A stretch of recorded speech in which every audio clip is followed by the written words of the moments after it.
वळून आलेला आहात, काय नातं होतं, काय भावना आहेत तुमच्या? तुम्ही आज इथं आलेला आहात तर काही भावनेनेच आलेला असाल, काय भावना आहेत? आणि हे जे प्रकरण झालेलं आहे यावर आपलं काय मत आहे?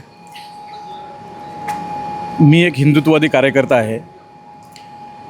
गेल्या 15 वर्षापासून आम्ही या लव्ह जिहादच्या प्रकरणांमध्ये संपूर्ण महाराष्ट्रामध्ये भारतामध्ये आम्ही याच्यामध्ये काम करतो आहे.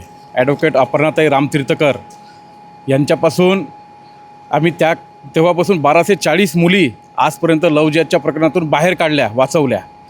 परंतु काही मुली ज्या लव्ह जिहादमध्ये फसतात त्या मुलींचा असा दुर्दैवी अंत होतो.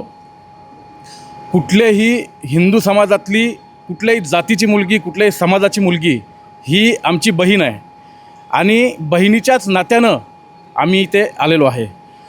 हे प्रकरण जेव्हा आम्हाला अकोल्यामध्ये कळलं की 4-5 दिवसाआधी एक जळलेला मृतदेह अन्नपूर्णा मातेच्या मंदिराच्या परिसरामध्ये सापडलेला आहे.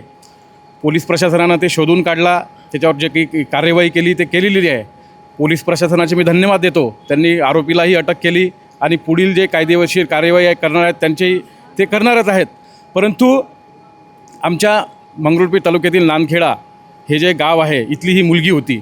1 वर्षापूर्वी एका मुलासोबत प्रेमामध्ये फसल्या गेली आणि तिचा दुर्दैवी आज असा अंत झाला. हे एक संदेश आहे मुलींसाठी हिंदूंच्या, की लव्ह जिहादमध्ये असं फसल्यानंतर त्यांचा कसा अंत होतो, शेवट होतो, त्यांना मृत्यूच्या दारात कसं ढकलल्या जातं, त्यांच्यावर कशा अन्याय अत्याचार केला जातो, हे एक शीख आहे.